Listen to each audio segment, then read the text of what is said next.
नमस्कार, जय हिंद, वंदे मातरम। प्यारे बच्चों, आज के इस विशेष सेशन में आपका स्वागत है। आज हम जो टॉपिक लेकर आए हैं वो है पर्यावरण एवं पारिस्थितिकी का चैप्टर 2।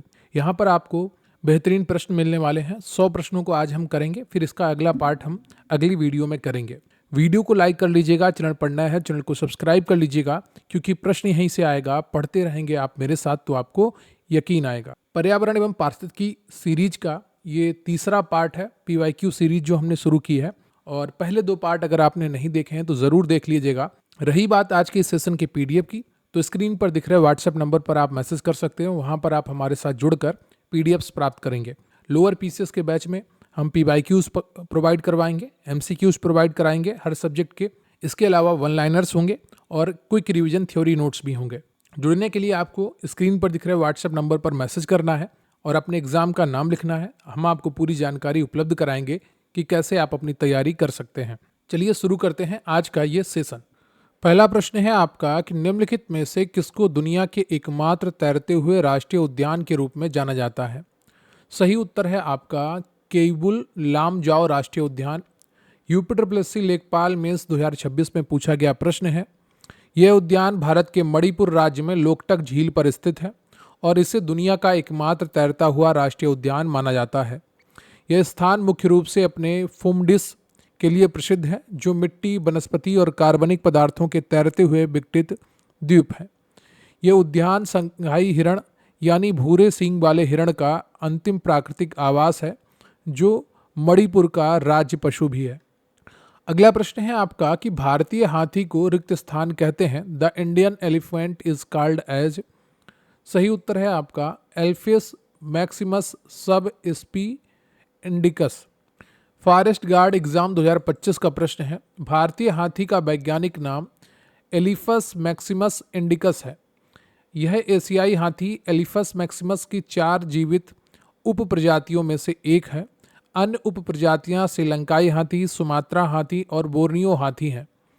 लोक्सोडोंटा अफ्रीकाना अफ्रीकी झाड़ी हाथी का वैज्ञानिक नाम है, जबकि लोक्साडोंटा साइक्लोटिस अफ्रीकी वन हाथी का नाम है। अगला प्रश्न है आपका अखिल भारतीय बाघ आकलन अभ्यास प्रत्येक रिक्त स्थान में वर्ष में एक बार किया जाता है। तो सही उत्तर है आपका 4 वर्ष में। फॉरेस्ट गार्ड एग्जाम का ये प्रश्न है। अखिल भारतीय बाघ आकलन अभ्यास प्रत्येक 4 वर्ष में एक बार किया जाता है। यह अभ्यास राष्ट्रीय बाघ संरक्षण प्राधिकरण NTCA, भारतीय वन्यजीव संस्थान और राज्य वन विभागों के संयुक्त प्रयासों से आयोजित किया जाता है। वर्ष 2022 की बाघ गणना रिपोर्ट के अनुसार भारत में कुल बाघों की संख्या 3682 है और बाघों की संख्या में 6% की वार्षिक वृद्धि दर्ज की गई है। सर्वाधिक बाघों वाले शीर्ष 3 राज्य क्रमशः मध्य प्रदेश 785, कर्नाटक 563 और उत्तराखंड 560 हैं। अभियान E8 निम्नलिखित में से किससे संबंधित है? तो ये संबंधित है हाथी से। फॉरेस्ट गार्ड एग्जाम 2025 से संबंधित प्रश्न है। अभियान E8 का संबंध हाथियों के संरक्षण से है। इसे हाथी 8 मिशन के नाम से भी जाना जाता है। यह एक अंतर्राष्ट्रीय मंत्री स्तरीय बैठक का हिस्सा था, जिसे वर्ष 2011 में शुरू किया गया था, जिसका उद्देश्य हाथियों का संरक्षण, उनके आवास की रक्षा करना है। इस बैठक में विश्व के 8 देश शामिल हुए थे: Bharat, Thailand, Kenya, Botswana, Indonesia, Sri Lanka, Congo गणराज्य और तंजानिया। अगला प्रश्न है आपका कि भारत में FRI यानी कि फॉरेस्ट रिसर्च इंस्टीट्यूट कहाँ स्थित है? तो ये स्थित है देहरादून में। यह भी प्रश्न फॉरेस्ट गार्ड का है, 2025 में पूछा गया है।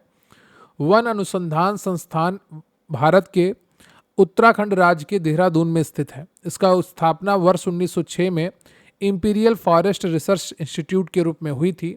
ये भारत में वानिकी अनुसंधान के क्षेत्र में एक प्रमुख और सबसे पुरानी संस्था है तथा भारतीय वानिकी अनुसंधान एवं शिक्षा परिषद के अंतर्गत कार्य करती है।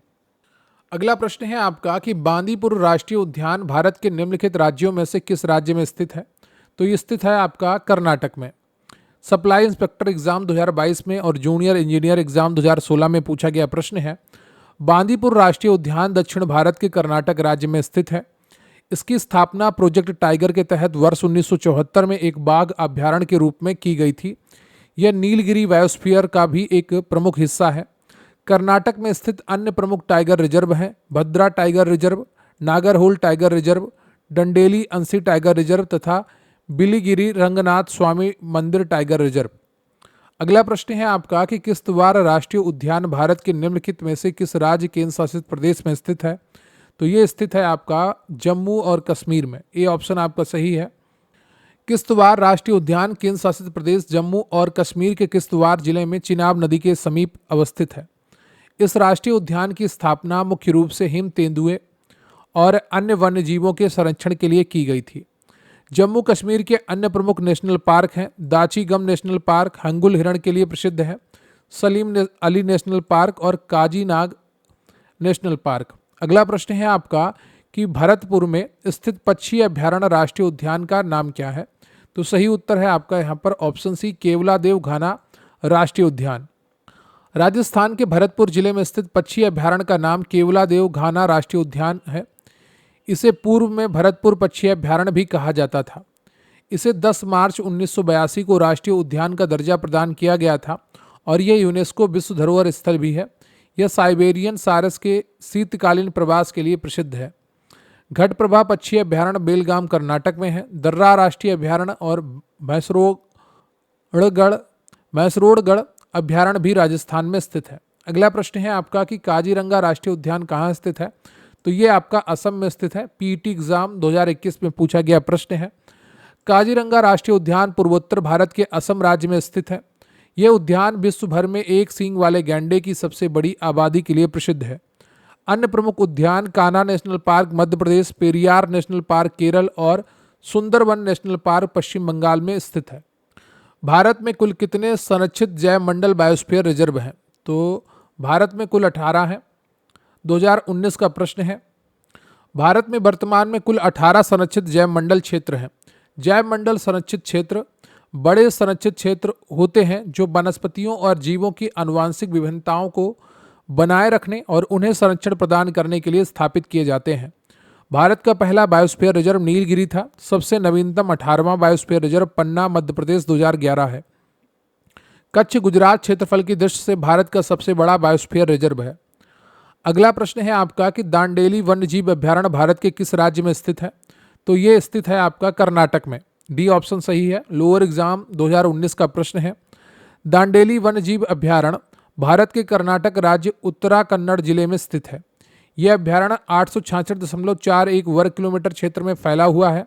इसे पक्षी प्रेमियों का स्वर्ग कहा जाता है, जहां पक्षियों की लगभग 200 प्रजातियां जैसे ग्रेट हॉर्नबिल पाई जाती हैं।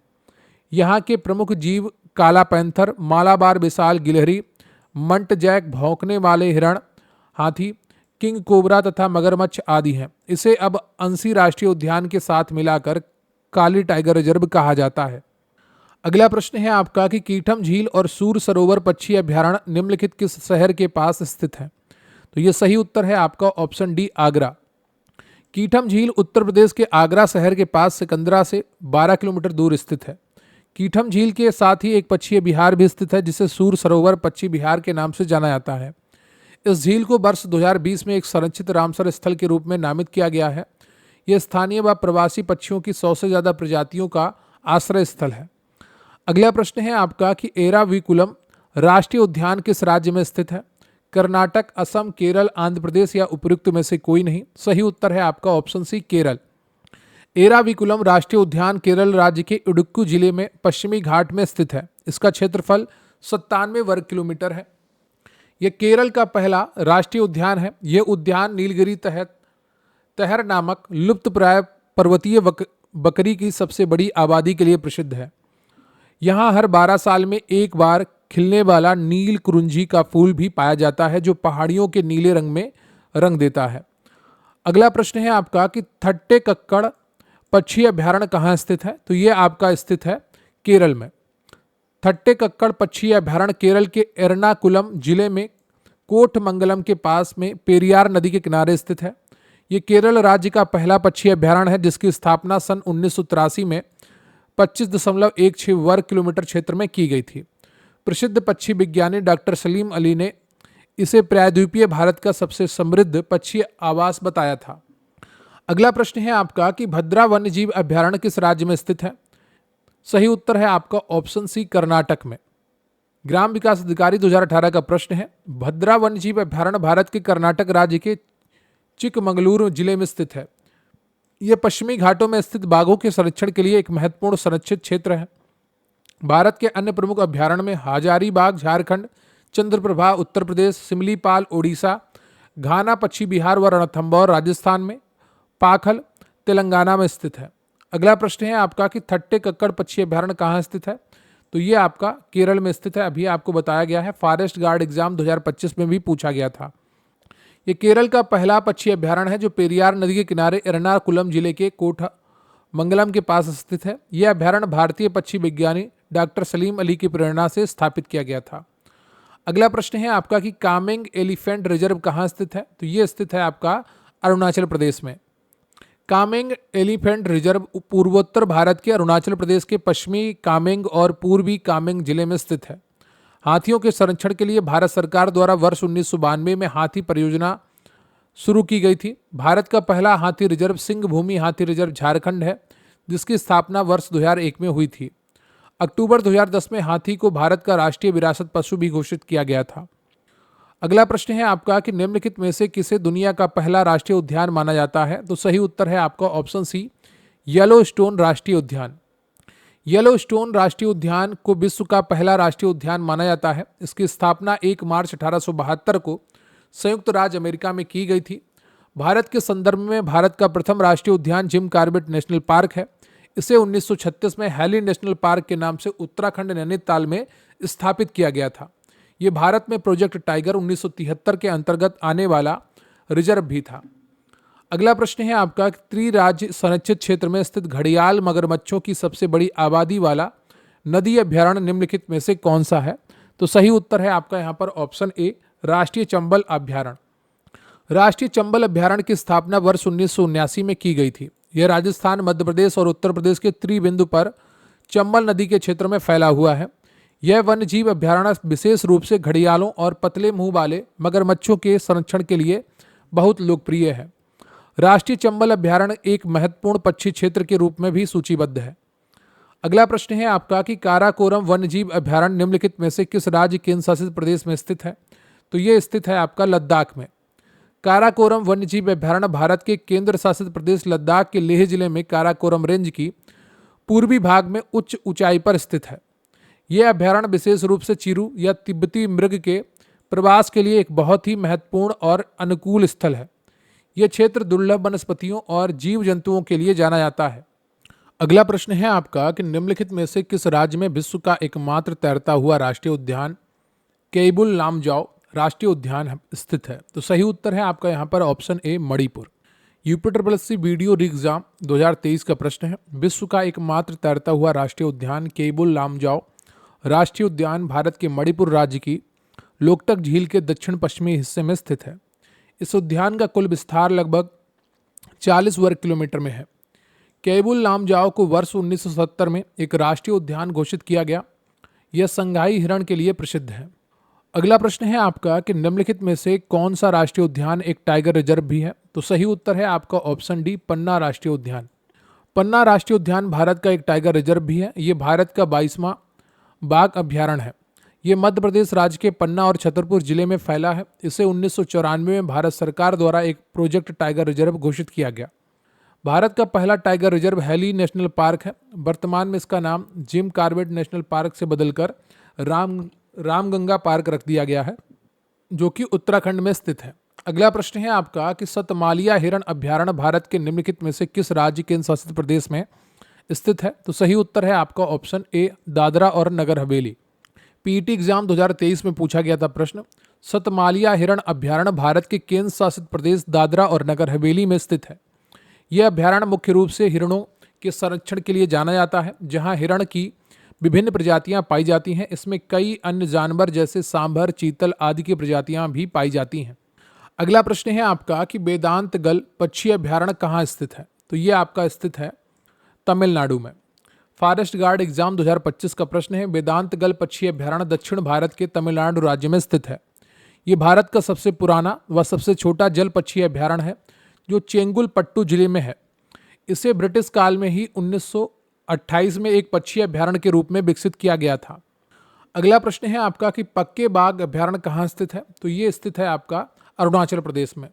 पक्के बाघ अभ्यारण्य पूर्वोत्तर भारत के अरुणाचल प्रदेश के पूर्वी कामेंग जिले में स्थित है। इसे पखुई टाइगर रिजर्व भी कहा जाता है।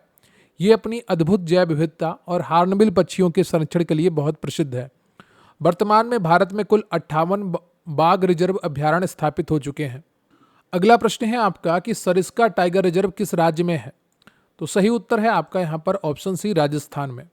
सरिस्का टाइगर रिजर्व राजस्थान राज्य के अलवर जिले में स्थित है। ये अरावली पर्वत श्रृंखला से घिरा हुआ है। वर्ष 1955 में इसे वन्यजीव अभ्यारण्य तथा 1978-79 में इसे प्रोजेक्ट टाइगर के तहत बाघ अभ्यारण्य घोषित किया गया था। भारत का सबसे बड़ा tiger reserve Nagarjuna Sagar Srisailam tiger reserve है, जो आंध्र प्रदेश में स्थित है। अगला प्रश्न है आपका कि निम्नलिखित में से किस देश में दुनिया की सबसे अधिक बाघों की आबादी है? तो सही उत्तर है आपका डी, भारत, इंडिया। भारत में बाघों की आबादी विश्व की किसी भी अन्य देश की तुलना में सर्वाधिक है। भारत में बाघों की संख्या में वृद्धि का मुख्य कारण वर्ष 1973 में शुरू किया गया प्रोजेक्ट टाइगर है। 2024 की गणना के अनुसार भारत में बाघों की संख्या 3167 अब हो गई है 3682। 2025 में मध्य प्रदेश का माधव राष्ट्रीय उद्यान भारत का 58वां बाघ अभ्यारण्य घोषित किया गया। अगला प्रश्न है आपका कि ताडोबा अंधारी टाइगर रिजर्व का प्रसिद्ध वन्यजीव गंतव्य है। तो सही उत्तर है आपका महाराष्ट्र। ताडोबा अंधारी टाइगर रिजर्व महाराष्ट्र के चंद्रपुर जिले में स्थित है। यह महाराष्ट्र का सबसे पुराना और सबसे बड़ा राष्ट्रीय उद्यान है। वर्तमान में देश में कुल 58 टाइगर रिजर्व हैं। 57वां जो है वो रातापानी टाइगर रिजर्व मध्य प्रदेश है और 58वां माधव टाइगर रिजर्व मध्य प्रदेश है। अगला प्रश्न है आपका कि वन्य जीवन सुरक्षा में महत्वपूर्ण योगदान देने के लिए दिया जाने वाला पुरस्कार कौन सा है? तो सही उत्तर है आपका अमृता देवी बिश्नोई पुरस्कार। फॉरेस्ट गार्ड एग्जाम 2025 का प्रश्न है। अमृता देवी बिश्नोई वन्यजीव संरक्षण पुरस्कार भारत सरकार द्वारा वन्यजीव संरक्षण में महत्वपूर्ण योगदान के लिए दिया जाने वाला एक राष्ट्रीय पुरस्कार है। ये पुरस्कार राजस्थान की बहादुर महिला अमृता देवी की स्मृति में 2001 में शुरू किया गया, जिन्होंने खेजड़ी के पेड़ों को बचाने के लिए अपने प्राणों की आहुति दी थी। 2024-25 में अमृता देवी बिश्नोई पुरस्कार डॉक्टर गौरीशंकर और गोविंद भारद्वाज को दिया गया। अगला प्रश्न है आपका कि चिपको आंदोलन संबंधित है? तो ये संबंधित है पादप संरक्षण से। चिपको आंदोलन मुख्य रूप से एक पादप संरक्षण आंदोलन है।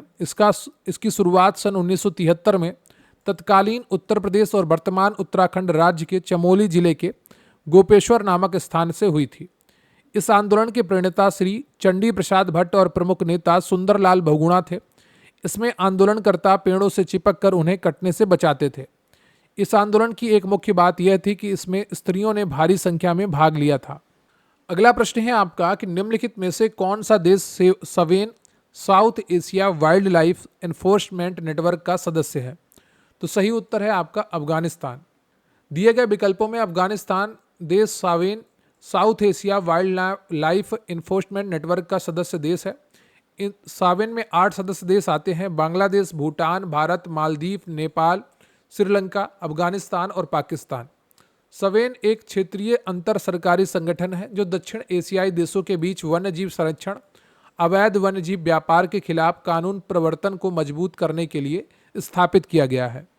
अगला प्रश्न है आपका कि उस आंदोलन की पहचान करें जो वनों के बारे में आम जनता की जागरूकता की जीवंत उदाहरण है। तो सही उत्तर है आपका ऑप्शन डी, चिपको आंदोलन। चिपको आंदोलन वर्ष 1973 में उत्तर प्रदेश के चमोली जिले अब उत्तराखंड में शुरू एक अहिंसक आंदोलन था, जो वनों के प्रति जनता की जागरूकता का जीवंत उदाहरण है। इस आंदोलन के नेतृत्वकर्ता सुंदरलाल बहुगुणा तथा चंडी प्रसाद भट्ट थे। भारत में वनों की सुरक्षा तथा पर्यावरण सुरक्षा संबंधी अन्य प्रमुख आंदोलन बिश्नोई आंदोलन Rajasthan, Silent Valley project Kerala, जंगल बचाओ आंदोलन बिहार, अपिको आंदोलन कर्नाटक तथा नर्मदा बचाओ आंदोलन गुजरात, मध्य प्रदेश, महाराष्ट्र आदि हैं। अगला प्रश्न है आपका कि वर्ष के वन संरक्षण अधिनियमन से भारत में वन रोपण प्रक्रिया में तेजी आई है। तो सही उत्तर है आपका 1980। भारत में वन रोपण तथा वनों के संरक्षण में तेजी 25 अक्टूबर 1980 के वन संरक्षण अधिनियम के अधिनियमन से आई है। इस अधिनियम का मुख्य उद्देश्य वनों की कटाई को सख्ती से नियंत्रित करना और वनीकरण को बढ़ावा देना है। इसके तहत वन भूमि को गैर वानिकी उद्देश्यों के लिए उपयोग करने से पहले केंद्र सरकार की मंजूरी अनिवार्य कर दी गई है। अगला प्रश्न है आपका कि किसी विशेष भौगोलिक क्षेत्र में पाए जाने वाले पशु साम्राज्य को कहते हैं, क्या कहते हैं? फाना कहते हैं। क्या कहते हैं? फाना। किसी विशेष भौगोलिक क्षेत्र, समय या पर्यावरण में पाए जाने वाले पशुओं या जंतुओं के साम्राज्य समूह को फाना कहते हैं। उसी प्रकार किसी विशेष भौगोलिक क्षेत्र में पाए जाने वाले वनस्पतियों, पेड़ पौधों के समूह को फ्लोरा कहते हैं। ये जीवन के मात्र दो रूप हैं जो एक स्थान में विद्यमान हो सकते हैं और इसमें जीवन के अन्य रूपों जैसी फफूंदी या बैक्टीरिया को शामिल नहीं किया जाता है। अगला प्रश्न है आपका कि अचान कमार अमरकंटक बायोस्फीयर रिजर्व कहाँ स्थित है? तो ये आपका स्थित है, उपयुक्त में से कोई नहीं ऑप्शन सही होगा, क्योंकि ये अचान कमार अमरकंटक बायोस्फीयर रिजर्व जो है वो मुख्य रूप से मध्य प्रदेश और छत्तीसगढ़ राज्यों की सीमा में स्थित है। क्योंकि विकल्पों में मध्य प्रदेश और छत्तीसगढ़ का नाम नहीं है तो उपयुक्त में से कोई नहीं सही होगा। इसे वर्ष 2005 में भारत सरकार द्वारा बायोस्फीयर रिजर्व घोषित किया गया था और 2012 में यूनेस्को के वर्ल्ड नेटवर्क में शामिल किया गया था। अगला प्रश्न है आपका कि बायोस्फीयर रिजर्व का विचार रिक्त स्थान द्वारा रिक्त कार्यक्रम के तहत शुरू किया गया था। तो सही उत्तर है आपका ऑप्शन ए, यूनेस्को मानव और जीव मंडल मैब कार्यक्रम के तहत। बायोस्फीयर रिजर्व का विचार 1973-74 में यूनेस्को द्वारा मानव और जीव मंडल यानी कि मैन एंड बायोस्फीयर मैब कार्यक्रम के तहत शुरू किया गया। यह प्राकृतिक परिस्थितियों में और उपयुक्त आकार में इन सीटू प्रतिनिधि प्रणालियों पर विचार करने के उद्देश्य से शुरू किया गया है ताकि जीवित संसाधनों के निर्बाध विकास को सुनिश्चित किया जा सके। बायोस्फीयर रिजर्व जैव विविधता के संरक्षण और सतत विकास को बढ़ावा देने के लिए एक विशेष रूप से चिन्हित क्षेत्र है। अगला प्रश्न है आपका कि येलोस्टोन राष्ट्रीय उद्यान कहाँ है? तो ये स्थित है आपका संयुक्त राज्य अमेरिका में। येलोस्टोन नेशनल पार्क संयुक्त राज्य अमेरिका में स्थित है। ये पार्क अपने वन्य जीवन और कई भूतापीय विशेषताओं जैसे की ओल्ड फेथफुल गीजर के लिए जाना जाता है। इसमें झीलें, गहरी घाटी, नदियां और पर्वत श्रृंखलाएं शामिल हैं और इसे विश्व का पहला राष्ट्रीय उद्यान माना जाता है। अगला प्रश्न है आपका कि निम्नलिखित में से कौन सा लुप्तप्राय जानवर विश्व का उत्तम एवं सबसे महंगा ऊन देता है? सही उत्तर है आपका ऑप्शन ए, चीरू तिब्बती एंटलोप। चीरू या तिब्बती एंटलोप एक लुप्तप्राय जानवर है जो विश्व का उत्तम तथा सबसे महंगा ऊन शहतूश देता है। यह मुख्य रूप से तिब्बत पठार के रहने वाले प्राणी हैं। हाल के वर्षों में ऊन प्राप्त करने के लिए हुए अत्यधिक शिकार के कारण ये लुप्तप्राय हो गए हैं। उनके बालों से बने ऊन बहुत गर्म एवं मुलायम होते हैं। यह साल बुनने में प्रयोग किया जाता है। विश्व स्तर पर अब इसके शिकार को अवैध घोषित किया गया है। अगला प्रश्न है आपका कि एक क्षेत्र जो कानूनी रूप से वन्य जीवों के लिए उसके प्राकृतिक परिवेश में आरक्षित किया जाता है क्या कहलाता है? तो सही उत्तर है आपका डी, पशु विहार कहलाता है।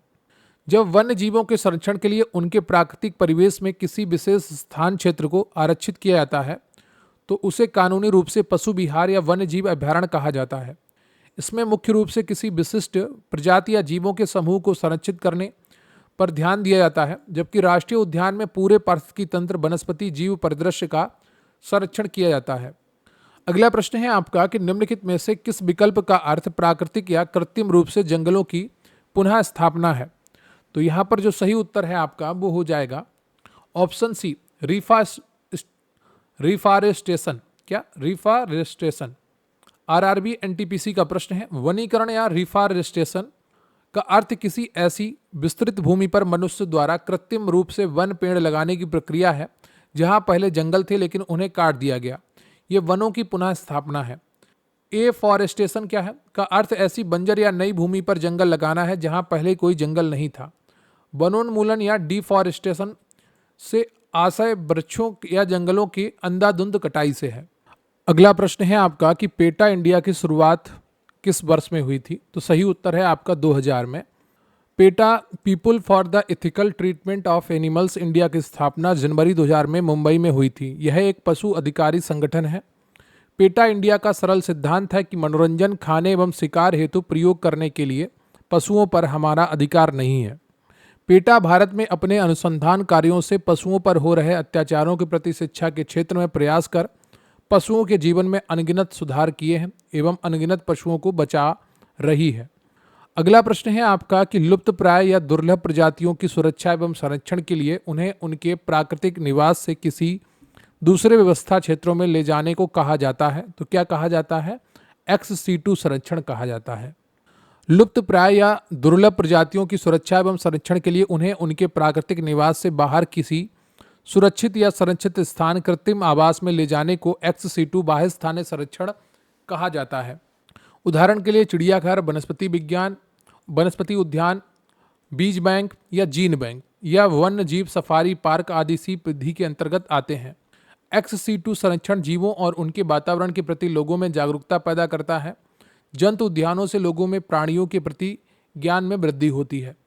अगला प्रश्न है आपका कि BSI यानी कि बोटेनिकल सर्वे ऑफ इंडिया लुप्त प्राय पौधों की सूची निम्नलिखित में से किस नाम से प्रकाशित करता है? तो सही उत्तर है आपका रेड डेटा बुक।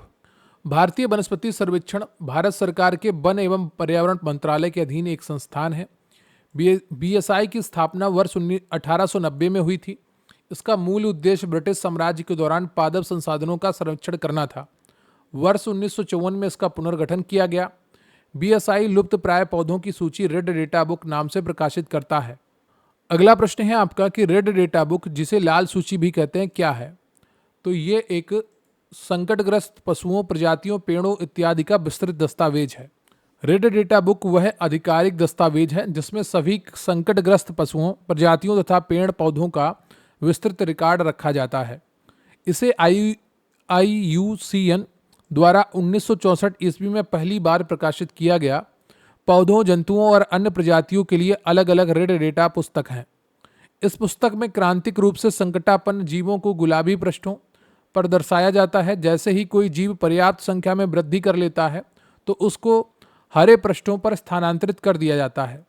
अगला प्रश्न है आपका कि इनमें से कौन सा स्तनधारी जीव मानव जनित मौसमी परिवर्तन के कारण विलुप्त हो चुका है? तो सही उत्तर है आपका ब्रैम्बल केई मेलोमीस।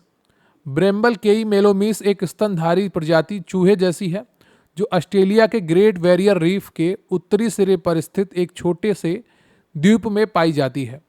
इसे औपचारिक रूप से मई 2015 में international union for conservation of nature और फरवरी 2019 में ऑस्ट्रेलियाई सरकार द्वारा विलुप्त घोषित किया गया है। इसके विलुप्त होने का मुख्य कारण मानव जनित जलवायु परिवर्तन को माना गया है, जिससे समुद्र का जलस्तर बढ़ा और उनका आवास नष्ट हो गया। अगला प्रश्न है आपका कि पक्षियों की इनमें से कौन सी प्रजाति गंभीर रूप से लुप्तप्राय है? तो सही उत्तर है आपका great Indian bustard. Great Indian bustard GIV को गोड़ावण या सोन चिरैया के नाम से भी जाना जाता है। ये राजस्थान का राज्य पक्षी है तथा यह भारत का सबसे गंभीर रूप से लुप्तप्राय पक्षी माना जाता है। इसकी अधिकतम आबादी अब केवल राजस्थान और गुजरात तक सीमित है। इनकी विलुप्ति के प्रमुख कारणों में आवास का नुकसान, विद्युत लाइनों से टकराव, शिकार तथा व्यापक कृषि विस्तार आदि शामिल हैं। अगला प्रश्न है आपका कि वन्य जीव अभयारण्य अपराध नियंत्रण ब्यूरो पर्यावरण, वन एवं जलवायु परिवर्तन मंत्रालय के अंतर्गत एक सांविधिक बहुविषयक निकाय है। इसका मुख्यालय रिक्त स्थान में स्थित है। तो सही उत्तर है आपका ए, नई दिल्ली। वन्य जीव अपराध नियंत्रण ब्यूरो देश में संगठित वन्य जीव अपराध से निपटने के लिए एक सांविधिक बहुअनुशासनिक निकाय है। इसे भारत सरकार द्वारा पर्यावरण, वन एवं जलवायु परिवर्तन मंत्रालय के अधीन स्थापित किया गया है। WCCB का मुख्यालय नई दिल्ली में स्थित है और इसके 5 क्षेत्रीय कार्यालय दिल्ली, कोलकाता, मुंबई, चेन्नई, जबलपुर में है। अगला प्रश्न है आपका कि पर्यावरण और वन के संदर्भ में WCCB का पूर्ण रूप क्या है? तो सही उत्तर है आपका wild life crime control bureau. पर्यावरण और वन के संदर्भ में WCCB का पूर्ण रूप wild life crime control bureau है। यह संगठन वन्यजीवों के अवैध शिकार और उनके उत्पादों की तस्करी को रोकने के लिए खुफिया जानकारी एकत्र करता है और राज्य सरकारों को सहायता प्रदान करता है। अगला प्रश्न है आपका कि भारत सरकार द्वारा वर्ष रिक्त स्थान में हाथी परियोजना का शुभारंभ किया गया था। तो सही उत्तर है आपका ऑप्शन सी, 1992। भारत सरकार के पर्यावरण, वन एवं जलवायु परिवर्तन मंत्रालय ने हाथियों की सुरक्षा एवं संरक्षण के लिए वर्ष 1992 में हाथी परियोजना की शुरुआत की थी। इस परियोजना का मुख्य उद्देश्य हाथियों की संख्या को बढ़ाना तथा उनके प्राकृतिक आवास में उनको सुरक्षित प्रतिस्थापित करना है। भारत सरकार ने इस परियोजना का शुभारंभ झारखंड के सिंहभूमि जिले से किया था। देश में प्रथम हाथी पुनर्वास केंद्र केरल के कोत्तूर कोझिकोड जिला में स्थापित किया गया था। विश्व भर में विश्व हाथी दिवस प्रत्येक वर्ष 12 अगस्त को मनाया जाता है। अगला प्रश्न है आपका कि वन्य जीवों की संख्या और प्रजातियों में कमी के क्या कारण हैं। तो यहाँ पर कुछ कारण दिए गए हैं, उनमें से कौन से सही हैं आपसे पूछा गया है, और सही उत्तर है आपका ऑप्शन डी, ए, बी और ई। वन्य जीवों की संख्या और उनकी प्रजातियों में कमी के मुख्य नकारात्मक कारण निम्नलिखित हैं। क्या है? चमड़े और मांस की बढ़ती मांग, वनों की कटाई से भोजन आवास की कमी, और बाढ़, भूकंप जैसी प्राकृतिक आपदाएं। जंतुओं को संरक्षित क्षेत्र में रखना और आवासों के संरक्षण के लिए कानून बनाना वन्य जीव को सुरक्षित करने के सकारात्मक कदम है, ना कि कमी के कारण। अगला प्रश्न है आपका कि भारत में एशियाई चीता को किस वर्ष विलुप्त घोषित किया गया था। तो सही उत्तर है आपका ऑप्शन बी, 1952। भारत में एशियाई चीतों को भारत सरकार द्वारा वर्ष 1951-52 में आधिकारिक रूप से विलुप्त घोषित किया गया था। भारत में अंतिम बार चीता 1947 में देखा गया था, छत्तीसगढ़ में। एशियाई चीते संकटग्रस्त पशुओं की IUCN की लाल सूची में गंभीर रूप से संकटग्रस्त श्रेणी में रखे जाते हैं। पिछले 100 वर्षों में चीता अकेला ऐसा बड़ा जंगल स्तनधारी जानवर है जिसे भारत सरकार द्वारा विलुप्त घोषित किया गया है।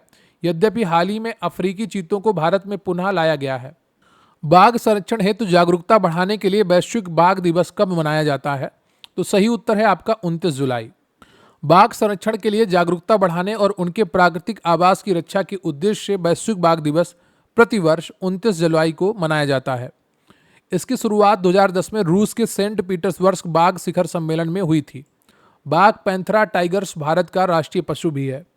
अगला प्रश्न है आपका कि प्रजातियां IUCN के वर्गीकरण में संकटग्रस्त प्रजातियों की श्रेणी में नहीं है। तो सही उत्तर है आपका ऑप्शन ए, नुकसान पहुंचाने वाली। नुकसान पहुंचाने वाली प्रजातियां IUCN के वर्गीकरण में किसी संकटग्रस्त प्रजातियों की श्रेणी में नहीं आती हैं। IUCN एक अंतर्राष्ट्रीय संगठन है जिसकी स्थापना 5 अक्टूबर 1948 को की गई थी। यह रेड डेटा बुक प्रकाशित करता है। इसकी बुक में प्रजातियों की उनकी स्थिति के अनुसार विलुप्त, लुप्तप्राय, संकटापन्न, जो सहज में घायल, असुरक्षित हों आदि श्रेणियों में बांटा जाता है। अगला प्रश्न है आपका कि भारत के संबंध में निम्न में से कौन सा युग्म प्रजाति श्रेणी सही है। ग्रेट हॉर्नबिल असुरक्षित, काला हिरण दुर्लभ, निकोबारी कबूतर लुप्तप्राय, एशियाई हाथी स्थानिक। तो सही उत्तर है आपका यहाँ पर ए। ग्रेट हॉर्नबिल को IUCN की रेड लिस्ट में असुरक्षित श्रेणी के अंतर्गत रखा गया है, इसलिए यह युग्म सही है। ग्रेट हॉर्नबिल केरल का राजकीय पक्षी है। ये केरल के अलावा अरुणाचल प्रदेश तथा पश्चिम घाट पर भी पाया जाता है। भारत में इनकी 9 प्रजातियां हैं। जंगलों की अधिक कटाई के कारण इनके निवास स्थल को खतरा उत्पन्न हो गया है, जिससे ये असुरक्षित श्रेणी में आ गए हैं। अगला प्रश्न है आपका कि नेशनल ग्रीन ट्रिब्यूनल रिक्त स्थान है। तो ये क्या है? एक फास्ट ट्रैक कोर्ट है। नेशनल ग्रीन ट्रिब्यूनल NGT एक फास्ट ट्रैक कोर्ट की तरह काम करता है।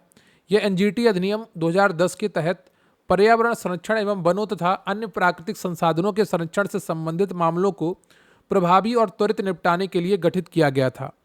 इसकी स्थापना 18 अक्टूबर 2010 को हुई थी। NGT का मुख्यालय दिल्ली में है एवं इसके 4 क्षेत्रीय कार्यालय भोपाल, पुणे, कोलकाता एवं चेन्नई में स्थित हैं। वर्तमान में इसके अध्यक्ष न्यायमूर्ति प्रकाश श्रीवास्तव हैं। अगला प्रश्न है आपका कि वन्य जीव संरक्षण अधिनियम जो भारत में वन्य जीवों के संरक्षण एवं सुरक्षा के लिए मुख्य कानूनी ढांचा प्रदान करता है, किस वर्ष अधिनियमित किया गया था। तो सही उत्तर है आपका ऑप्शन डी, 1972। वन्य जीव संरक्षण अधिनियम जो भारत में वन्य जीवों के संरक्षण एवं सुरक्षा के लिए मुख्य कानूनी ढांचा प्रदान करता है को सन 1972 में अधिनियमित किया गया था। इस अधिनियम के अनुसार जानवरों का शिकार, दोहन एवं उन्हें नुकसान पहुंचाना सख्त वर्जित है। यह अधिनियम कई पशु प्रजातियों के शिकार पर प्रतिबंध लगाता है। भारत के संविधान के अनुच्छेद 48 ए राज्य को पर्यावरण की रक्षा एवं सुधार तथा वन्य जीवों और वनों की रक्षा करने का निर्देश देता है। अगला प्रश्न है आपका कि वनों के संरक्षण में हितधारक बहुत महत्वपूर्ण भूमिका निभाते हैं। निम्नलिखित में से कौन वनों में हितधारक नहीं है। तो सही उत्तर है आपका ऑप्शन सी, शहरी क्षेत्रों में निवास करने वाले लोग। वन संरक्षण वानिकी का एक शाखा है जो वनों के संरक्षण या सुधार से संबंधित है। भारत में वनों के संरक्षण के लिए वन संरक्षण अधिनियम 1980 लागू है। वनों के संरक्षण में हितधारक बहुत बड़ी भूमिका निभाते हैं। इन हितधारकों में वन्य जीव और प्रकृति प्रेमी, सरकार का वन विभाग तथा वनों के आसपास निवास करने वाले स्थानीय लोग जो वन उपज पर निर्भर हैं शामिल होते हैं। शहरी क्षेत्रों में निवास करने वाले आम लोग सीधे तौर पर वनों के संरक्षण में हितधारकों नहीं माने जाते हैं। अगला प्रश्न है आपका कि नर्मदा बचाओ आंदोलन की शुरुआत सरदार सरोवर बांध की ऊंचाई बढ़ाने के खिलाफ विरोध के रूप में हुई थी। बांधों के निर्माण की कुछ हानियों का उल्लेख नीचे किया गया है, उनमें से कौन सा बांध निर्माण का एक लाभ है? तो सही उत्तर है आपका ऑप्शन सी, ये सिंचाई और विद्युत उत्पादन में सहायक होते हैं। नर्मदा बचाओ आंदोलन की शुरुआत मेधा पाटकर द्वारा सरदार सरोवर बांध गुजरात की ऊंचाई बढ़ाने के खिलाफ विरोध के रूप में हुई थी। विकल्पों में ये सिंचाई और विद्युत उत्पादन में सहायक होते हैं एकमात्र ऐसा कथन है जो बांधों के निर्माण के लाभ को दर्शाता है। अगला प्रश्न है आपका कि चिपको आंदोलन में रिक्त स्थान के लोग प्रमुख रूप से शामिल थे। तो सही उत्तर है आपका गढ़वाल हिमालय। चिपको आंदोलन में गढ़वाल हिमालय, चमोली जिला जो अब उत्तराखंड में है के लोग मुख्य रूप से शामिल थे। यह एक शांतिपूर्ण पर्यावरण संरक्षण आंदोलन था जो 1970 के दशक में 1973 में शुरू हुआ था। इस आंदोलन के प्रमुख नेतृत्वकर्ता सुंदरलाल बहुगुणा, चंडी प्रसाद भट्ट और गौरा देवी थी। इस आंदोलन का मुख्य उद्देश्य पेड़ों को काटने से बचाना और वन संरक्षण था। अगला प्रश्न है आपका कि भारत सरकार द्वारा बाघों की जनसंख्या के संरक्षण के उद्देश्य से प्रोजेक्ट टाइगर कब शुरू किया गया? तो सही उत्तर है आपका सी ऑप्शन 1973 में। बाघों की तेजी से घटती जनसंख्या को रोकने के लिए और उनके आवासों की रक्षा के लिए भारत सरकार ने 1 अप्रैल 1973 को प्रोजेक्ट टाइगर की शुरुआत की। इसकी शुरुआत gym Corbett national park Uttarakhand से हुई थी, जो वर्तमान में अब देश में कुल 58 बाघ अभ्यारण्य स्थापित हो चुके हैं। जब भी एग्जाम देने जाएं करंट डेटा जरूर याद करके जाएं, क्योंकि ये संख्या बढ़ रही है लगातार। अगला प्रश्न है आपका कि वन्य घुड़खर वन्य जीव अभ्यारण्य कहाँ स्थित है? तो सही उत्तर है आपका ए गुजरात। वन्य घुड़खर वन्य जीव अभ्यारण्य यानी कि इंडियन वाइल्ड एज सेंचुरी जंगली गधा अभ्यारण्य कहाँ स्थित है पूछा गया है। तो भारत के गुजरात के राज्य के कच्छ के छोटे रण में स्थित है। यह अभ्यारण्य 4954 वर्ग किलोमीटर क्षेत्र में फैला हुआ है और क्षेत्रफल की दृष्टि से भारत का सबसे बड़ा वन्यजीव अभ्यारण्य है। यह अभ्यारण्य विशेष रूप से भारतीय घुड़खर यानी कि जंगली गधा के संरक्षण के लिए प्रसिद्ध है। गुजरात के अन्य प्रमुख अभ्यारण्य गिर नेशनल पार्क, नल सरोवर पक्षी अभ्यारण्य है। अगला प्रश्न है आपका कि क्लाउडेड लेपर्ड नेशनल पार्क रिक्त स्थान में स्थित है। तो कहाँ स्थित है? ये स्थित है त्रिपुरा में। Clouded leopard national park Bharat के त्रिपुरा राज्य में स्थित है, सिपाही जाला वन्य जीव अभ्यारण्य के भीतर में। इस नेशनल पार्क का कुल क्षेत्रफल मात्र 5.08 वर्ग किलोमीटर है और इसकी स्थापना वर्ष 2007 में हुई थी। ये वनस्पतियों, जीवों और पक्षियों की उपस्थिति के साथ जैव विविधता का उपयुक्त उदाहरण है। यहाँ क्लाउडेड तेंदुआ, बार्किंग हिरण और जंगली सुअर पाए जाते हैं। अगला प्रश्न है आपका कि मंजीरा मगरमच्छ वन्यजीव अभ्यारण्य कहाँ स्थित है? तो ये स्थित है आपका तेलंगाना में। मंजीरा मगरमच्छ वन्यजीव अभ्यारण्य भारत के तेलंगाना राज्य के मेडक जिले में स्थित है। यह मंजीरा नदी के तट पर स्थित है। यह मुख्यतः मगरमच्छ के संरक्षण के लिए स्थापित एक अभ्यारण्य है। मगरमच्छों के साथ साथ यहाँ लगभग 70 से अधिक प्रकार के स्थानीय और प्रवासी पक्षियों की प्रजातियां भी मिलती हैं।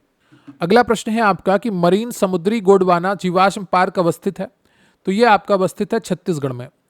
मरीन समुद्री गोंडवाना जीवाश्म पार्क भारत के छत्तीसगढ़ राज्य के कोरिया जिले मनेन्द्रगढ़ में हसदेव नदी के तट पर अवस्थित है।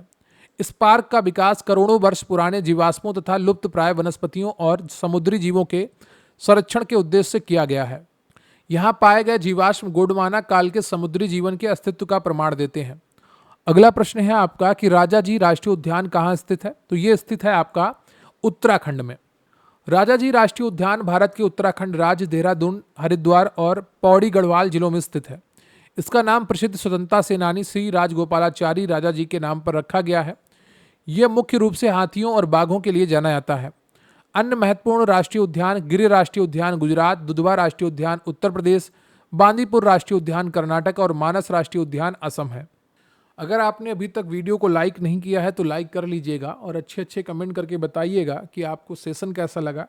देखिए, कमेंट आप अच्छे करते रहेंगे, हम अच्छा कंटेंट लाते रहेंगे तो लेने देने का सिलसिला चलता रहेगा। कुछ हम भी आपको अच्छा देंगे, कुछ आप भी हमें अच्छा दीजिए।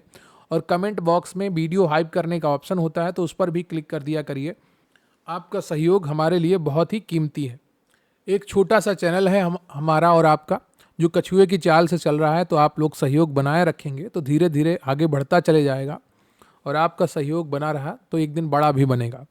इनमें से किसकी लुप्त प्राय प्रजाति को बचाने के लिए 1936 में जिम कॉर्बेट नेशनल पार्क की स्थापना की गई थी? तो सही उत्तर है आपका Bengal tiger. Jim Corbett national park Uttarakhand राज्य में स्थित है। इसकी स्थापना 1936 ईस्वी में हैली नेशनल पार्क के रूप में लुप्त प्राय Bengal tiger reserve Bengal tiger को बचाने के लिए की गई थी। ये भारत का सबसे पहला राष्ट्रीय उद्यान है। बाद में इसका नाम बदलकर महान प्रकृतिवादी और शिकारी जिम कॉर्बेट के नाम पर जिम कॉर्बेट नेशनल पार्क कर दिया गया। इसे वर्ष 1974 में प्रोजेक्ट टाइगर वन्यजीव संरक्षण परियोजना शुरू करने के लिए भारत के प्रथम राष्ट्रीय उद्यान के रूप में चुना गया था। अगला प्रश्न है आपका कि दुर्लभ साइबेरियाई सारस में नियमित रूप से आया करते थे, जो कि एक वैश्विक विरासत स्थल भी है। सही उत्तर है आपका केवलादेव राष्ट्रीय उद्यान। राजस्थान के भरतपुर जिले में स्थित केवलादेव राष्ट्रीय उद्यान दुर्लभ साइबेरियाई सारस के शीतकालीन प्रवास के लिए विश्व भर में प्रसिद्ध है। ये भारत का सबसे बड़ा पक्षी अभ्यारण्य घाना पक्षी विहार है, जहां सर्दियों में हजारों प्रवासी पक्षी आते हैं। इसकी महत्ता को देखते हुए इसको यूनेस्को द्वारा विश्व विरासत स्थल भी घोषित किया गया था। अगला प्रश्न है आपका कि सिमलीपाल वायु रिजर्व कहाँ स्थित है? तो ये आपका स्थित है ओडिशा में। सिमलीपाल बायोस्फीयर रिजर्व यह वन्य जीव अभ्यारण्य भारत के उड़ीसा राज्य के मयूरभंज जिले में स्थित है। यह एक राष्ट्रीय उद्यान, टाइगर रिजर्व तथा एक हाथी अभ्यारण्य भी है। इसका नाम यहाँ प्रचुर मात्रा में पाए जाने वाले रेशमी कपास के पेड़ सिमुल के नाम पर रखा गया है। ये पार्क 845.70 वर्ग किलोमीटर के विशाल क्षेत्र में फैला हुआ है। अगला प्रश्न है आपका कि फूलों की घाटी राष्ट्रीय उद्यान किस राज्य में स्थित है? तो ये आपका स्थित है उत्तराखंड में। फूलों की घाटी यानी कि वैली ऑफ फ्लावर्स राष्ट्रीय उद्यान भारत के उत्तराखंड राज्य के चमोली गढ़वाल क्षेत्र में स्थित है। यह अल्पाइन फूलों और घास के मैदानों की अद्भुत छटा के लिए जाना जाता है। इसकी स्थापना 1982 में की गई थी। वर्ष 1988 में इसे नंदा देवी राष्ट्रीय उद्यान के साथ मिलाकर यूनेस्को द्वारा विश्व विरासत स्थल घोषित किया गया था। ये नंदा देवी बायोस्फीयर रिजर्व का एक भाग है। अगला प्रश्न है आपका कि भारत के किस राज्य में अरबथिटू वन्य जीव पशु विहार स्थित है? तो ये स्थित है आपका कर्नाटक में। अरबथिट्टू वन्य जीव पशु विहार भारत के कर्नाटक राज्य के मैसूर जिले में स्थित है। इस अभ्यारण्य को 30 अप्रैल 1985 में वन्य जीव अभ्यारण्य के रूप में स्थापित किया गया था। इस अभ्यारण्य में मुख्य रूप से तेंदुआ, लोमड़ी, भारतीय खरगोश, जंगली सुअर, शाही नेवला इत्यादि वन्य जीव पाए जाते हैं। इसे मैसूर के सैडलवुड चंदल वन के रूप में भी जाना जाता है। अगला प्रश्न है आपका कि चैल वन्य जीव उद्यान रिक्त स्थान में स्थित है। तो यह आपका स्थित है हिमाचल प्रदेश में। चैल वन्य जीव उद्यान हिमाचल प्रदेश के सोलन जिले में स्थित है।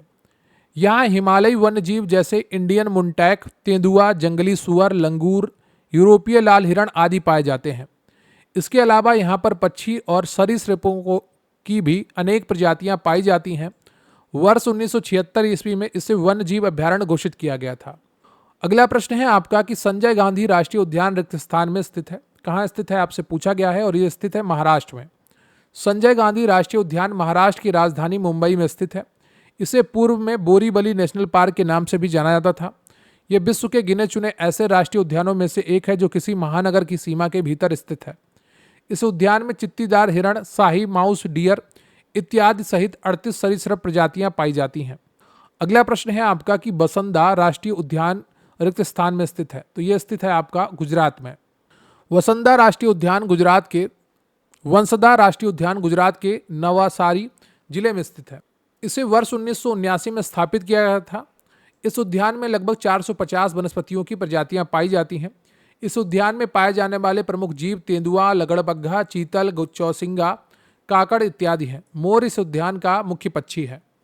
अगला प्रश्न है आपका कि निम्नलिखित में से कौन सा वन्य जीव अभ्यारण्य गोवा में स्थित है? तो सही उत्तर है आपका बी, भगवान महावीर वन्यजीव अभ्यारण्य। भगवान महावीर वन्यजीव अभ्यारण्य गोवा में स्थित है। इसका मूल नाम मोलेम गेम अभ्यारण्य था, जिसे वर्ष 1969 में वन्यजीव अभ्यारण्य घोषित किया गया। बाद में भगवान महावीर वन्यजीव अभ्यारण्य नाम दिया गया। यहाँ का मुख्य आकर्षण प्रसिद्ध दूध सागर जलप्रपात है, जो मांडवी नदी पर इसी अभ्यारण्य के भीतर स्थित है। अगला प्रश्न है आपका कि एक सींग वाला गैंडा भारत में कहाँ पाया जाता है? तो ये पाया जाता है आपका डी, असम में। भारत के असम राज्य में स्थित काजीरंगा राष्ट्रीय उद्यान एक सींग वाले गैंडे के लिए विश्व प्रसिद्ध है। काजीरंगा राष्ट्रीय उद्यान में एक सींग वाले गैंडों की विश्व की लगभग 2/3 संख्या पाई जाती है। इस उद्यान को वर्ष 1974 में राष्ट्रीय उद्यान घोषित किया गया था। काजीरंगा राष्ट्रीय उद्यान 5 बड़े जंतुओं गैंडा, बाघ, हाथी, एशियाई जंगली भैंस तथा बारहसिंगा के लिए संरक्षण के लिए प्रसिद्ध है। वर्ष 1985 में इसे यूनेस्को के विश्व धरोहर स्थल की सूची में शामिल किया गया था। अगला प्रश्न है आपका कि संगाई हिरण इनमें से किस भारतीय राज्य में पाई जाने वाली एक स्थानिक प्रजाति है? तो सही उत्तर है आपका डी, मणिपुर। संगाई हिरण मणिपुर राज्य में स्थित केबुल लामजाओ राष्ट्रीय उद्यान तैरते हुए उद्यान में पाई जाने वाली एक स्थानिक प्रजाति है। यह एक दुर्लभ और संकटग्रस्त हिरण की प्रजाति है जिसे इसके चलने के विशेष तरीके के कारण नाचने वाला हिरण भी कहा जाता है। यह मणिपुर का राष्ट्रीय राजकीय पशु भी है। पहला भारतीय रिजर्व वन निम्न में से कौन सा है? तो सही उत्तर है आपका ऑप्शन ए, सतपुड़ा राष्ट्रीय उद्यान। भारत का पहला रिजर्व वन सतपुड़ा राष्ट्रीय उद्यान को माना जाता है। यह मध्य प्रदेश के होशंगाबाद जिले, वर्तमान नाम नर्मदापुरम में स्थित है। इसका नाम सतपुड़ा पर्वत रेंज से लिया गया है। यह राष्ट्रीय उद्यान 524 वर्ग किलोमीटर के क्षेत्र में फैला हुआ है। इसकी स्थापना 1981 में की गई थी। ध्यातव्य हो कि भारत का पहला राष्ट्रीय उद्यान जिम कॉर्बेट है, लेकिन पहला रिजर्व वन सतपुड़ा है। अगला प्रश्न है आपका कि वह स्थान जहां प्राणी अपने प्राकृतिक आवास से सुरक्षित रहते हैं क्या कहलाते हैं? तो वो कहलाते हैं वन्यजीव अभयारण्य। वह स्थान जहां प्राणी अपने प्राकृतिक आवास में सुरक्षित रहते हैं वन्यजीव अभयारण्य कहलाते हैं। वन्यजीव अभयारण्य में जीवों का संरक्षण प्रदान किया जाता है। इसका उद्देश्य पशु, पक्षी या वन संपदा को संरक्षित करना। चिड़ियाघर एक कृत्रिम आवास है, जबकि अभयारण्य जीवों का प्राकृतिक घर होता है। वर्तमान में भारत में 573 से अधिक वन्यजीव अभयारण्य है। अगला प्रश्न है आपका कि भारत में ओरंग टाइगर रिजर्व कहाँ स्थित है? तो यह आपका स्थित है असम में। ओरंग टाइगर रिजर्व असम राज्य में ब्रह्मपुत्र नदी के उत्तरी तट पर स्थित है। इसे मिनी काजीरंगा भी कहा जाता है। असम के अन्य प्रमुख टाइगर रिजर्व में काजीरंगा, मानस तथा नामेरी है। महाराष्ट्र में सह्याद्री, बोर, ताडोब, अंधेरी, पेंच तथा मेलघाट टाइगर रिजर्व है। तेलंगाना में प्रमुख tiger reserve Amrabad tiger reserve है। अगला प्रश्न है आपका कि मुरलेन राष्ट्रीय उद्यान किस राज्य में स्थित है? तो यह आपका स्थित है मिजोरम में। मुरलेन राष्ट्रीय उद्यान पूर्वोत्तर भारत के मिजोरम राज्य के चम्फाई जिले, म्यांमार सीमा के पास स्थित है। इस पार्क का क्षेत्रफल 100 वर्ग किलोमीटर है। इसे वर्ष 1991 में राष्ट्रीय उद्यान घोषित किया गया। इस उद्यान में बाघ, तेंदुआ, सांभर, भौंकने वाला हिरण, ब्राउन वुड आउल आदि प्रजातियां पाई जाती हैं। यहाँ घने जंगल हैं जिससे सूर्य की रोशनी भी मुश्किल से नीचे पहुंचती है। अगला प्रश्न है आपका कि कान्हा टाइगर रिजर्व कहाँ स्थित है? तो यह आपका स्थित है मध्य प्रदेश में। डी ऑप्शन आपका सही है। कान्हा राष्ट्रीय उद्यान टाइगर रिजर्व मध्य प्रदेश के सतपुड़ा की मैकाल श्रेणियों में स्थित है। यह पार्क मैकल का गौरव के रूप में भी जाना जाता है। इस पार्क में पाए जाने वाले जीवों में मुख्य रूप से बंगाल टाइगर, भारतीय तेंदुआ, स्लोथ बियर, बारहसिंगा और जंगली कुत्ते आदि हैं। इसे वर्ष 1955 में राष्ट्रीय उद्यान के रूप में घोषित किया गया था। इस उद्यान का प्रसिद्ध शुभंकर भूर सिंह दा बारहसिंगा है। अगला प्रश्न है आपका कि नंदा देवी राष्ट्रीय उद्यान राज्य के चमोली जिले में स्थित है। अगर आपको पता है चमोली जिला किस राज्य में है तो भी आप इसका उत्तर बहुत आसानी से कर पाएंगे। सही उत्तर है आपका ऑप्शन ए, उत्तराखंड। नंदा देवी राष्ट्रीय उद्यान उत्तराखंड राज्य के चमोली जिले में स्थित है। इस पार्क को वर्ष 1982 में राष्ट्रीय उद्यान बनाया गया था। वर्ष 1988 में यूनेस्को ने इसे विश्व धरोहर स्थल के रूप में मान्यता दी। यहाँ पाए जाने वाले प्रमुख जीवों में एशियाई काला भालू, हिम तेंदुआ, भूरा भालू और नीली भेड़ शामिल है। अगला प्रश्न है आपका कि वाल्मीकि नगर बाघ अभयारण्य कहाँ स्थित है? तो यह आपका स्थित है पश्चिमी चंपारण में। वाल्मीकि टाइगर रिजर्व बिहार के पश्चिमी चंपारण जिले में नेपाल की सीमा के पास स्थित है। ये बिहार का एकमात्र टाइगर रिजर्व और राष्ट्रीय उद्यान है। नवीनतम रिपोर्ट के अनुसार बिहार में वाल्मीकि टाइगर रिजर्व में कुल बाघों की संख्या 54 हो गई है। अगला प्रश्न है आपका कि भारत का सबसे बड़ा बाघ अभयारण्य है? तो सही उत्तर है आपका option C, Nagarjuna Sagar Srisailam tiger reserve. Bharat का सबसे बड़ा बाघ अभयारण्य नागार्जुन सागर श्रीशैलम टाइगर रिजर्व है, जो आंध्र प्रदेश और कुछ हिस्सा तेलंगाना में स्थित है। यह देश में क्षेत्रफल की दृष्टिकोण से सबसे बड़ा बाघ रिजर्व है। भारत का सबसे छोटा बाघ अभयारण्य महाराष्ट्र का Pench tiger reserve, Bor tiger reserve भी महाराष्ट्र में ही सबसे छोटा है। वर्तमान समय में भारत में कुल 58 बाघ अभयारण्य हैं। अगला प्रश्न है आपका कि केवलादेव राष्ट्रीय उद्यान राजस्थान में स्थित है? तो सही उत्तर है आपका ऑप्शन ए, राजस्थान में। केवलादेव राष्ट्रीय उद्यान, जिसे पूर्व में भरतपुर पक्षी अभयारण्य के नाम से भी जाना जाता था, राजस्थान के भरतपुर जिले में स्थित है। इस उद्यान को 1971 में संरक्षित पक्षी अभयारण्य घोषित किया गया था तथा बाद में 1985 में इसे विश्व धरोहर स्थल भी घोषित किया गया और 1982 में इसे राष्ट्रीय उद्यान का दर्जा मिला। इस उद्यान का नाम केवलादेव शिव मंदिर के नाम पर रखा गया है, जो इसी उद्यान के भीतर स्थित है। अगला प्रश्न है आपका कि कर्नाटक के किस जिले में ब्रह्मगिरी वन्यजीव अभयारण्य स्थित है? तो सही उत्तर है आपका सी, कोडागु। ब्रह्मगिरी वन्यजीव अभयारण्य भारत के कर्नाटक राज्य के कोडागु जिले में पश्चिमी घाटों पर स्थित है। इस अभयारण्य का नाम इसकी सबसे ऊंची चोटी ब्रह्मगिरी के नाम पर रखा गया है। इसके प्रमुख जंतुओं में लायन टेल मकाक, शेर की पूंछ वाला मकाक, एशियाई हाथी, जंगली बिल्ली, बाघ और जंगली सूअर आदि शामिल हैं। अगला प्रश्न है आपका कि निम्नलिखित में से कौन सा राष्ट्रीय उद्यान भारत में नहीं है? तो सही उत्तर है आपका बी, संडूर राष्ट्रीय उद्यान। संडूर राष्ट्रीय उद्यान पाकिस्तान में स्थित है, यह भारत में नहीं है। जबकि अन्नामलाई तमिलनाडु में, दाचीगाम जम्मू कश्मीर में, बालपक्रम राष्ट्रीय उद्यान मेघालय में भारत के ही राष्ट्रीय उद्यान है। अगला प्रश्न है आपका कि गिर राष्ट्रीय उद्यान कहाँ स्थित है? तो ये गुजरात में स्थित है, आप सभी इससे परिचित हैं। इसकी स्थापना 1965 में की गई थी और ये एशियाई शेरों के एकमात्र प्राकृतिक आवास और संरक्षण के लिए विश्व भर में प्रसिद्ध है। अगला प्रश्न है आपका कि अन्नामलाई टाइगर रिजर्व किस राज्य में स्थित है? तो ये आपका तमिलनाडु में स्थित है, जिसे इंदिरा गांधी राष्ट्रीय उद्यान भी कहा जाता है। भारतीय राज्य तमिलनाडु कोयम्बटूर जिला में स्थित है। इसकी स्थापना वर्ष 1976 में एक अभ्यारण्य के रूप में की गई थी और बाद में इसे बाघ अभ्यारण्य घोषित किया गया। अगला प्रश्न है आपका कि कंचनजंगा बायोस्फीयर रिजर्व निम्नलिखित में से किस राज्य में स्थित है? तो ये स्थित है आपका सिक्किम में। कंचनजंगा बायोस्फीयर रिजर्व भारतीय राज्य सिक्किम में स्थित है। ये कंचनजंगा पर्वत चोटी के आसपास के क्षेत्र को कवर करता है। इसे 2018 में यूनेस्को के मैन एंड बायोस्फीयर रिजर्व मैब प्रोग्राम के तहत विश्व नेटवर्क में शामिल किया गया था। भारत में अब तक कुल 18 बायोस्फीयर रिजर्व स्थापित किए जा चुके हैं, जिनमें से 12 यूनेस्को सूची में हैं। अगला प्रश्न है आपका कि मध्य प्रदेश में स्थित रिक्त स्थान में विशेष रूप से बाघों सहित कई अन्य जंगली जानवरों के संरक्षण के लिए बनाया गया है। तो सही उत्तर है आपका ऑप्शन सी, बांधवगढ़। मध्य प्रदेश के उमरिया जिले में बांधवगढ़ राष्ट्रीय उद्यान स्थित है। ये पार्क अपनी विशाल जैव विविधता और बाघों के उच्च घनत्व के लिए जाना जाता है। इस पार्क में बाघों की संख्या सबसे अधिक सघन है। 1968 में इसे राष्ट्रीय उद्यान घोषित किया गया था और 1993 में यह प्रोजेक्ट टाइगर के तहत टाइगर रिजर्व बन गया। भारत में सर्वाधिक बाघों की संख्या मध्य प्रदेश राज्य में ही है। इसे टाइगर स्टेट ऑफ इंडिया के नाम से भी जाना जाता है। अगला प्रश्न है आपका कि पेरियार नेशनल पार्क कहाँ स्थित है? तो यह आपका स्थित है केरल में। पेरियार राष्ट्रीय उद्यान और वन्यजीव अभ्यारण्य केरल राज्य में स्थित है। यह अभ्यारण्य एक हाथी रिजर्व और बाघ संरक्षित क्षेत्र दोनों है। यह 1982 में एक राष्ट्रीय उद्यान के रूप में स्थापित किया गया था और यह राष्ट्रीय उद्यान जंगली हाथियों के लिए विशेष रूप से काफी प्रसिद्ध है। अगला प्रश्न है आपका कि निम्नलिखित में से कौन सा राष्ट्रीय उद्यान भारत में स्थित नहीं है? तो सही उत्तर है आपका ऑप्शन ए, खंजदार। खंजदार ये गलत लिख गया है, यहाँ पर खुंजराब होगा। ठीक है, क्या होगा? खुंजराब। खुंजराब राष्ट्रीय उद्यान पाकिस्तान के गिलगित बल्टिस्तान में स्थित है। यह उद्यान हिम तेंदुओं की सुरक्षा के लिए मुख्य रूप से स्थापित किया गया है। दुधवा उत्तर प्रदेश, काजीरंगा असम तथा कान्हा मध्य प्रदेश राष्ट्रीय उद्यान भारत में स्थित है। अगला प्रश्न है आपका कि पन्ना राष्ट्रीय उद्यान किस राज्य में स्थित है? तो यह आपका मध्य प्रदेश में स्थित है। इसे वर्ष 1981 में एक राष्ट्रीय उद्यान के रूप में स्थापित किया गया। भारत सरकार द्वारा इसे 1994 में टाइगर रिजर्व घोषित किया गया था।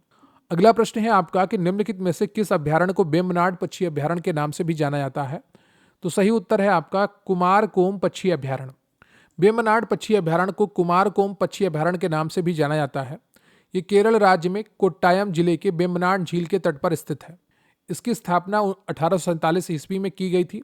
मूल रूप से बेकर स्टेट के रूप में यह प्रवासी पक्षियों के लिए एक महत्वपूर्ण शीतकालीन आश्रय है। अगला प्रश्न है आपका कि दक्षिण अमेरिका का सबसे बड़ा वन क्षेत्र कौन सा है? तो सही उत्तर है आपका ऑप्शन बी, अमेजॉन।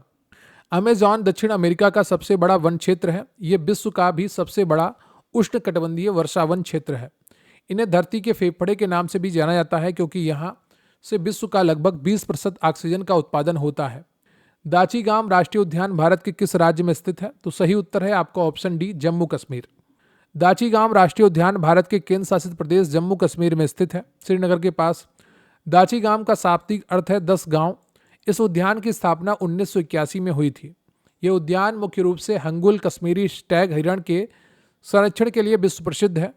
इसके अलावा यहाँ कस्तूरी मृग, हिम तेंदुआ और हिमालयी भालू भी पाए जाते हैं। अगला प्रश्न है आपका कि विश्व का सबसे बड़ा मैंग्रोव वन कौन सा है? तो सही उत्तर है आपका ऑप्शन सी, सुंदरबन। भारत के पश्चिम बंगाल राज्य और बांग्लादेश के डेल्टाई क्षेत्रों में फैले सुंदरबन विश्व का सबसे बड़ा मैंग्रोव वन है। यहाँ सुंदरी नामक वृक्ष की बहुतायत के कारण इसे सुंदरबन कहा जाता है। ये क्षेत्र रॉयल बंगाल टाइगर के प्राकृतिक आवास के लिए भी प्रसिद्ध है।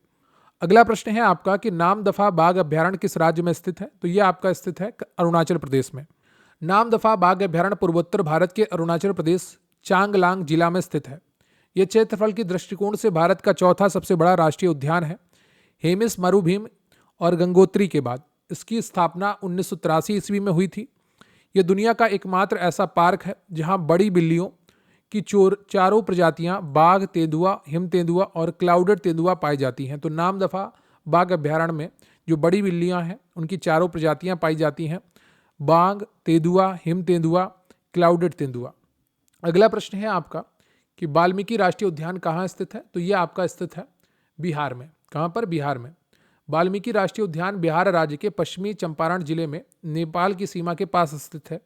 ये गंडक नदी के तट पर स्थित है। ये बिहार का एकमात्र टाइगर रिजर्व और राष्ट्रीय उद्यान है। इसे वर्ष 1989 में राष्ट्रीय उद्यान का दर्जा दिया गया था और यह प्रोजेक्ट टाइगर का हिस्सा है। तो वीडियो को लाइक कर लीजिएगा, चैनल पर नया है चैनल को सब्सक्राइब कर लीजिएगा और कमेंट करके बताइएगा कि आज का ये सेशन आपको कैसा लगा और अपने दोस्तों के साथ भी शेयर करिएगा। अच्छा कंटेंट हम आपके लिए लगातार लेकर आ रहे हैं और ये PYQ सीरीज आपकी लगातार चलती रहेगी और सभी टॉपिक आपके कंप्लीट कराए जाएंगे हमारे यूट्यूब चैनल पर, आपके अपने यूट्यूब चैनल पर। कमेंट करके बताइएगा कि आज का सेशन आपको कैसा लगा। और हमारा उद्देश्य रहता है कि बकवास कम की जाए और क्लास ज़्यादा की जाए। तो कोई इधर उधर की बात नहीं करते हैं, सीधे क्लास की बात करते हैं और आपका कंटेंट आपको प्रोवाइड कराते हैं, जिससे आपका समय भी बचता है। और किसी अन्य चैनल पर जाते तो इतने ही कंटेंट में आपका 2 घंटे कम से कम लग जाते हैं, लेकिन यहाँ पर 1 घंटा भी समय नहीं लग रहा है आपकी इस पूरी तैयारी में।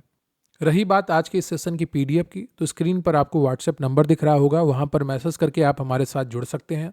आपको अपना एग्ज़ाम का नाम लिखना है और हम आपको पूरी जानकारी उपलब्ध कराएंगे कि किस प्रकार से आप हमारे साथ जुड़ सकते हैं।